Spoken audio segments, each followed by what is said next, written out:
President Trump has summoned reporters to the Oval Office, and the purpose is currently unclear. About whether you are moving closer, or you believe the U.S. is moving closer to striking Iranian nuclear facilities. Where's your mindset on that? I can't say that, right? You don't seriously think I'm going to answer that question? Will you strike the Iranian nuclear component? And what time exactly, sir? Sir, would you strike it? Would you please inform us so we can be there and watch? I mean, you don't know that I'm going to even do it. You don't know. I may do it. I may not do it. I mean, nobody knows what I'm going to do. I can tell you this, that Iran's got a lot of trouble, and they want to negotiate.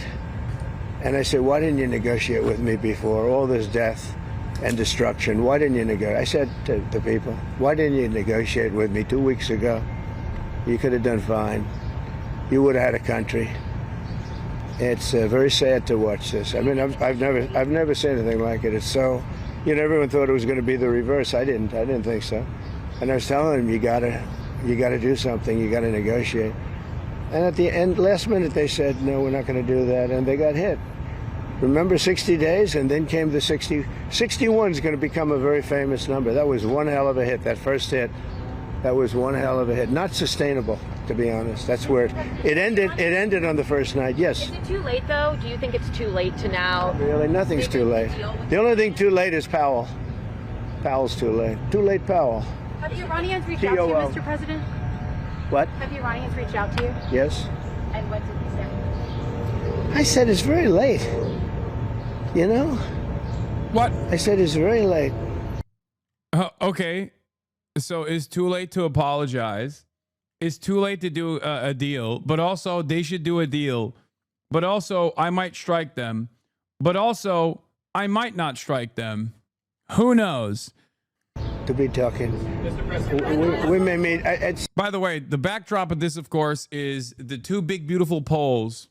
He's putting up two flags, best poles that you've ever seen, best in the business, rust-free, and also the line that goes up to the flag is actually built inside of the pole as opposed to being outside of the pole, and therefore it can brave the elements.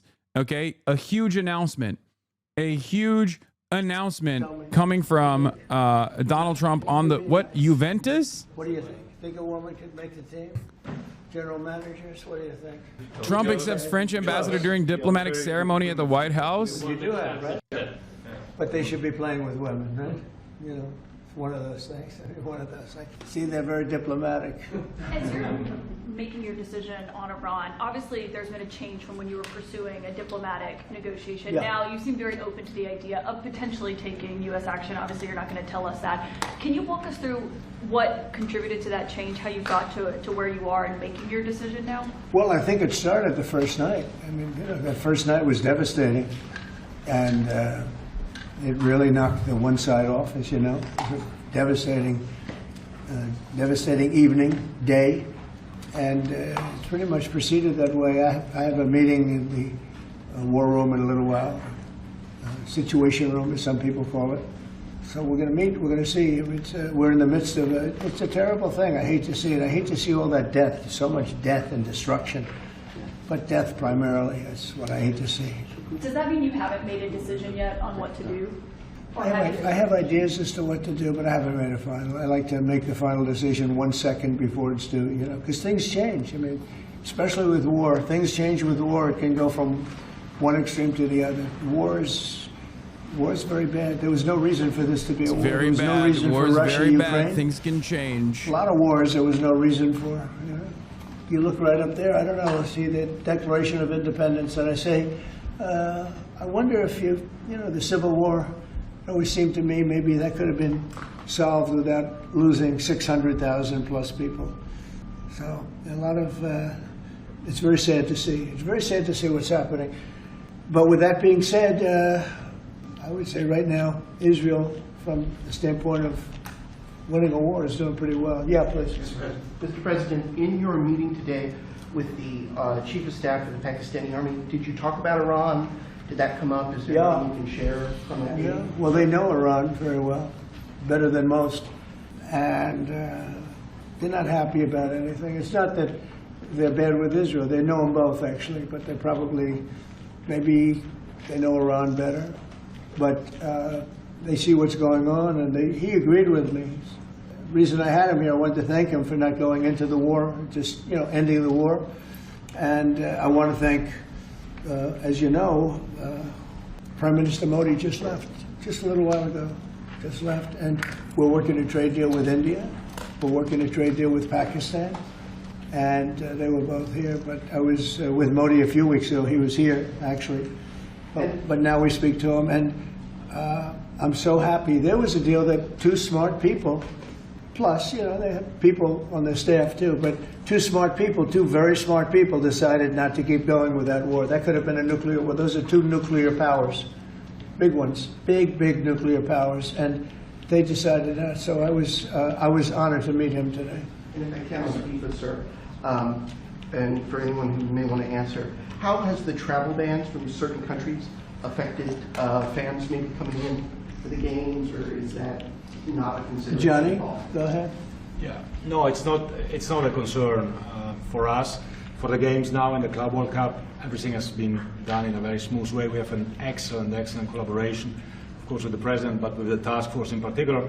For next year, the World Cup, we have one more year to work, and the learnings that we have this year with the Club World Cup, which is historic, I say this to all the Americans, because it's the first ever Club World Cup, and it's played in the United States of America. So the learning. These guys are so funny.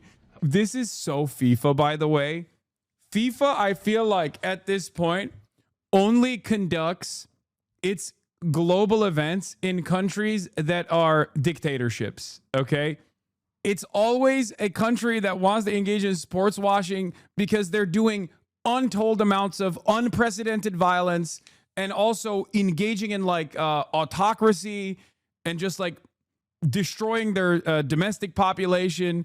It is hilarious. FIFA at this point will never, ever go to a country that is like doing all right, okay, by international standards. It's like, oh, do you have slavery going on? That seems like it looks like, it literally feels like they have a list of check marks. And if you hit like 2 of those check marks, FIFA's like, we'll come and do our events in your country. It's hilarious. Yeah, Turkmenistan. Up next. It is so stupid. It is so goddamn stupid. Russia, Qatar, USA, Saudi Arabia. It's like, I don't know what they're doing. Like, I don't even know how this is going to be conducted, because like the thing is, like, Trump is actively squashing any sort of tourism capabilities that the United States has by, one, redirecting ICE agents that would normally, or CBP agents that would normally be processing people expeditiously when they're coming into the country. So there's massive lines and it's annoying. 2, they're erroneously stopping and detaining people and then sending them back to their countries at the point of entry for no reason other than the fact that they just want to be like bullies. So that actually has diminished tourism and people coming into the country for fun, right? Like, who the f*** is going to attend this? We have arrested and detained actual athletes in the country. Who is supposed to come here? Who is supposed to come here? How is this supposed to work? We got travel bans. We're deporting athletes. And Trump is just over here being like, yep, it's going to be great. We're going to do a great job. Juventus, they're saying. You know, nobody's able to. I don't know how to say it. Some people say Juventus. I say Juventus. I don't really know how to say it. But these are incredible planes and weapons. We have the best weapons in the world, by far. Nobody close. And we're very scary foreign name. Israel has incredible Very weapons. Scary foreign name. Don't know how to say it. Believe it. But I let these guys, these are the good ones. These are the good ones that I let in. These are the good ones that I let in. The rest of them, I got, listen. You do a penalty kick against an American sports team, I'm arresting you. He's been lobbying for the U.S. to get more involved. You defeat one of our big, beautiful clubs, and let me tell you, you're not seeing daylight ever again. I'm just kidding. Or am I? Am I kidding? Who knows? Agreement. But it was such a shame. They were so close. You know, Iran was very close to signing what would have been a very good agreement. You defeat an American club, you're gonna see the inside of They Sicat, do want to come El and see us. They want to see Salvador. me in the White House. That's a big statement, but it's very late. Is it enough of a statement to hold off getting? We're going to see what happens. Look, we're going to see what happens. Ending it as soon as you can would be good. Have you closed the door on meeting with them? No. Okay, so it's still open to them coming here in your Yeah, eyes. I mean, they asked if they could come. We'll see if that happens. It's not that easy for them to come. They can't get out. You know, they're in Iran, and in one case, the guy wanted to come so badly, but he can't get out because his bombs dropping all over the place. Have you seen the Tucker Carlson, Senator Ted Cruz interview? It seems like this issue on whether or not the United States should strike is kind of dividing a lot of your supporters. No, my supporters are for me. My supporters are America first. They make America great again. My supporters don't want to see Iran have a nuclear weapon. So great. Tucker's Dude. a nice guy. He called and apologized the other day. What? Because he thought he said things that were a little bit too strong, and I appreciated that. And Ted Cruz is a nice guy. I mean, he's been with me for a long time. I'd say once the race was over, he's been with me ever since, right? But very simple. If they think that it's okay for Iran to have a nuclear weapon, then they should oppose me. But nobody thinks it's okay. People that What did don't he do want- to I his don't hair? wanna He fight dyed either. it, I'm not looking to clearly. fight. But if it's a choice between fighting and them having a nuclear weapon, you have to do what you have to do. Maybe we won't have to fight. Don't forget, we haven't been fighting. We add a certain amount of genius to everything, but we haven't been fighting at all. Israel's done a very good job of that. But we'll see what happens. The bottom line is they can't have nuclear. And if I can't imagine that Ted Cruz says it's okay for Iran to have nuclear, including Tucker. I don't think Tucker says it's okay. The problem is then they get themselves into a thing. They don't want them to have nuclear, but then they say, well, we don't want to fight. Well, you're going to have to make a choice because it's possible that you're going to have to fight for them not to have nuclear. And it's interesting because I did ask Tucker, I said, well, are you okay with nuclear weapons being in the hands of Iran? And he sort of didn't like that. He didn't want to really, but he sort of didn't like that. And I said, well, if it's okay with you, then you and I do have a difference. But it's really not okay with him. Therefore, you may have to fight, and maybe it'll end, and maybe it'll end very quickly.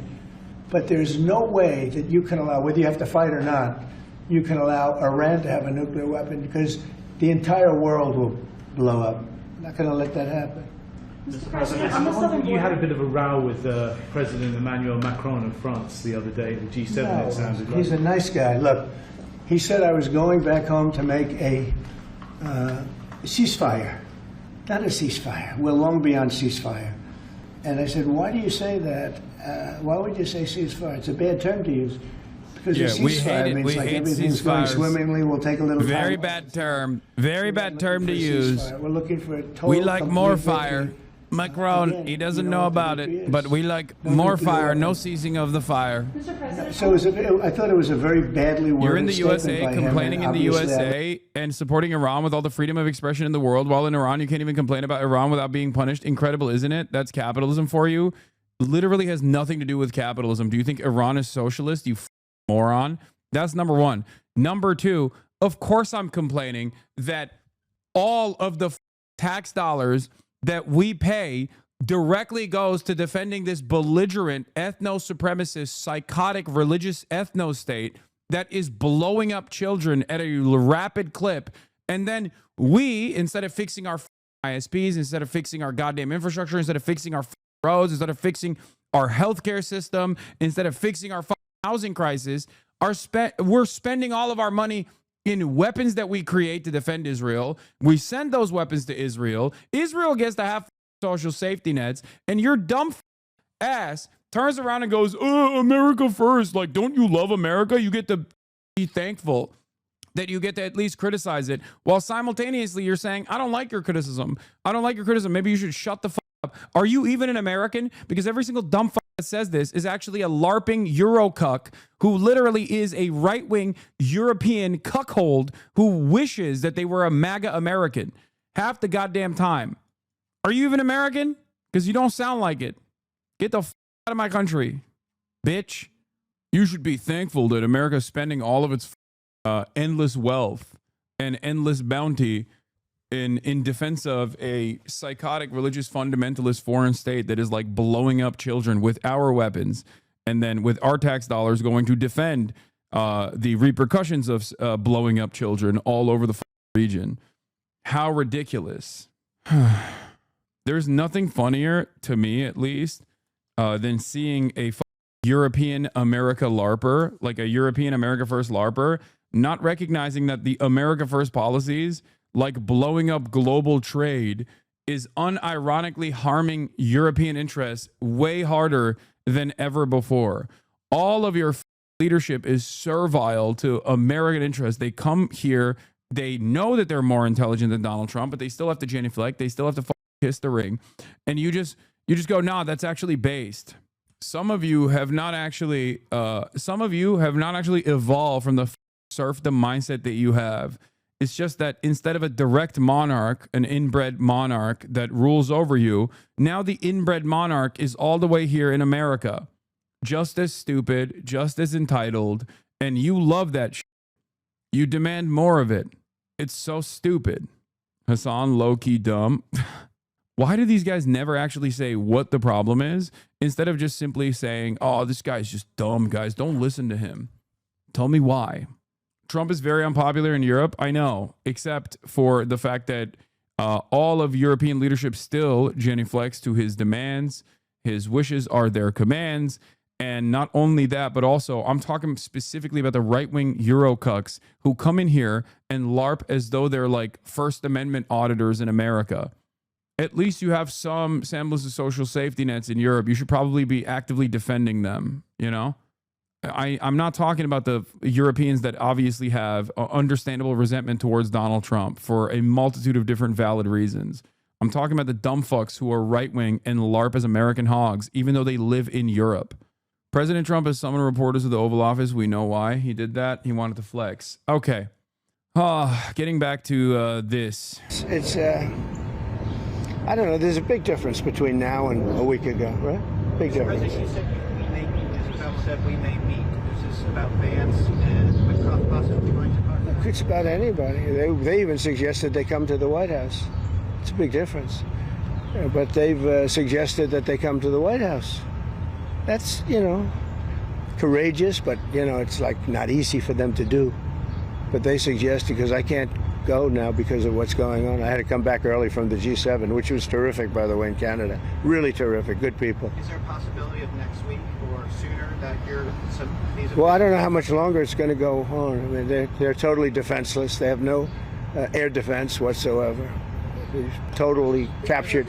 We've totally captured the air, Brian. Yeah, Mr. President, you've been fairly compassionate towards the Iranian people's suggestions.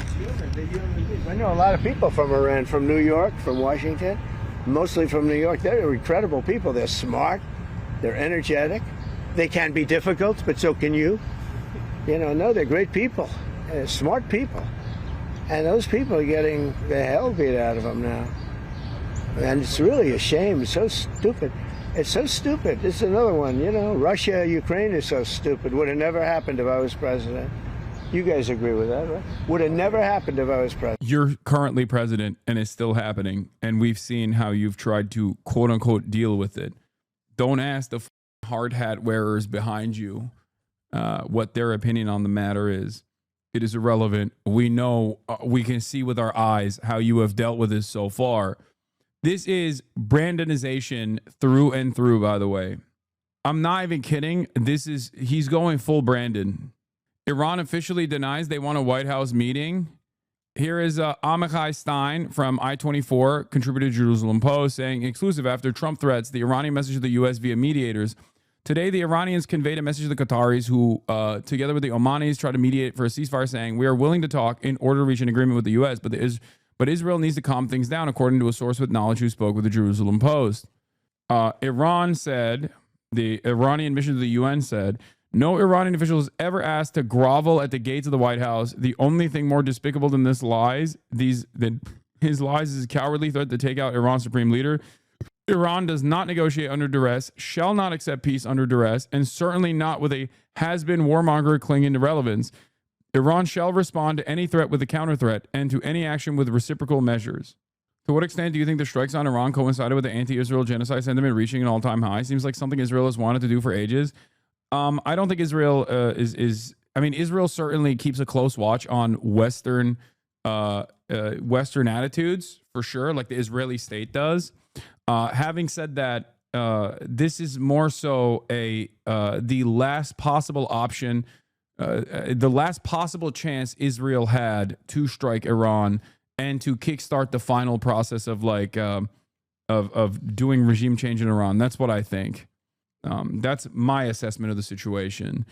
Given internal conflict within the Knesset in Israel, and this was given how much the Iranian-backed axis of resistance against Israel and America in the region had diminished in their capabilities of offering repercussions to Israel. I think this was the best last chance that Israel had in terms of going to war directly with Iran and then bringing America into the fray.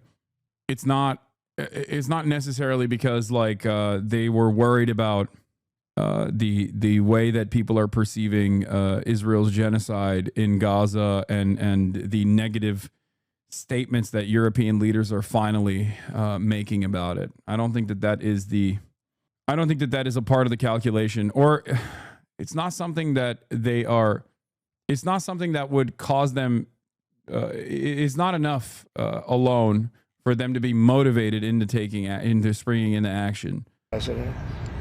Putin would have never done it. And I spoke to him yesterday, and I said, he actually offered to help mediate. I said, do me a favor. It's a tiny part mediate of it. your own. Let's mediate Russia first, okay?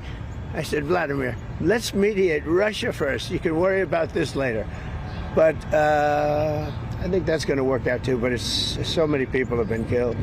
The big thing with that one is far more people are dead than have been reported in the Ukraine, Russia. Many, many more people.